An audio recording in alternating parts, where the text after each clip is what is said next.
Welcome back to Tech Take. I'm Adam Housley in Los Angeles. With the uptick in tensions between North Korea and the U.S., there's been a lot of talk, of course, about what's been going on. The Navy steaming towards the peninsula. And we had a failed missile test that some suggest was a result of U.S. hacking. Here to talk about it is Alex Hamerstone. He's a security analyst with TrustedSec. You can find him on Twitter at InfoSecDoc, also TrustedSec.com. Alex, appreciate you coming on. Thank you very much for having us. So I know there's been a lot of talk about hacking. We've done a lot of stories here about hacking over the last 5 or 6 years, and we've talked about how the U.S. can be vulnerable to hackers and everything from shutting down our water systems to our power grid. But we really haven't discussed a lot, and I think a lot of Americans really don't understand that, America is very proactive in our own right. And how likely is it that the U.S. was able to hack into the North Korean system and basically ruin this test? So there's a lot of conflicting opinions on that. One of the reasons, obviously, they always compare things that are difficult to rocket science is a challenge. But there's no hard evidence that we've seen, that it was hacking. But it certainly, from our view, it appears that those capabilities would be there. Whether it's injecting, malware into the supply chain or, to get into networks or other ways like that. Right, and the North Koreans, of course, are not only are they rogue, but they're really unpredictable. There's a couple of thoughts here. I know Secretary George Shultz in the past told me that it's one of the only places left on Earth where the whole idea of mutual assured destruction still works, in the sense that if North Korea ever was to truly hit somebody, they know that they're going to get pummeled most likely. But at the same time, they've got to be able to flex their muscles. The Chinese and the Iranians have helped them a little bit with their technology. I guess the question is the U.S., because of all what I just said, the U.S. isn't the only country that would love to see this test to fail. South Korea, Japan, even China themselves might want this to fail. So the fact is there's a lot of possibilities here besides the U.S. Absolutely. And it's more likely that depending on where the parts of these missiles or other devices are coming from, it would be more likely that they will be able to enter into the supply chain in that way. Yeah, what about the ability, North Korea, of course, internet-wise, the country really doesn't have much of it at all.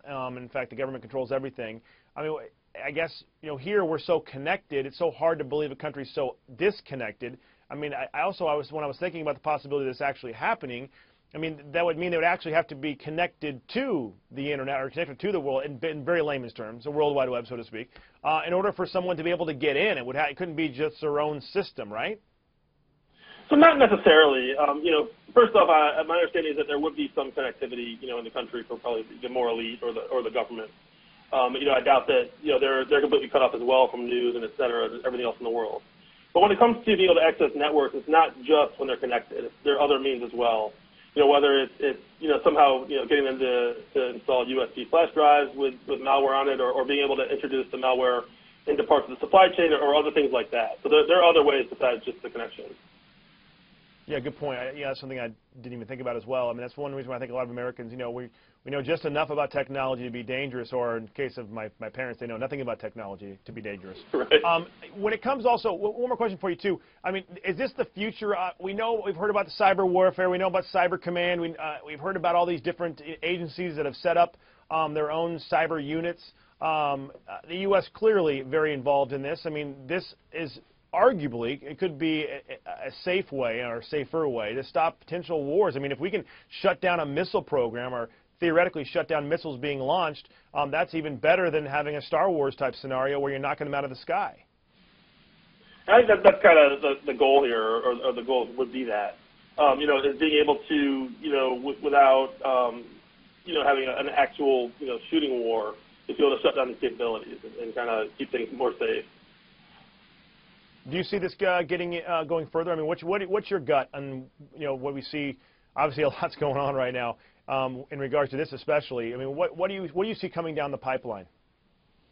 Well, I think that this is one of those areas that obviously the programs are secret for a reason, and because they're secret, we don't necessarily know about them. And a lot of times, I think in this industry, especially, the people that know the most about what's going on are able to discuss it, and the people that do discuss it oftentimes are not as informed. So it is speculation. But really, everything is connected, and we always kid about connected crockpots. And that's just an example of how every single thing in our lives is becoming connected to the internet. So if you're able to access and control those types of things or stop those types of things, or if you look at vehicles, being able to stop vehicles or military vehicles or guidance systems and that kind of thing, I think it's just going to grow more and more. Right. Yeah, good stuff. And we always learn after the fact, of course. Alex Hamerstone, appreciate you coming on. You from Cleveland, right? Absolutely. All right. We can get more information if you're interested at InfoSec. At InfoSec on Twitter. Also, TrustedSec.com is the website. You can go on there and get a lot of information about security. Alex Hamerstone is a practical lead for them, also a security analyst. Appreciate you coming on. And as always, for all your tech information, you can stick here to FoxNews.com. Until then, I'm Adam Housley in Los Angeles, and you're watching Tech Take.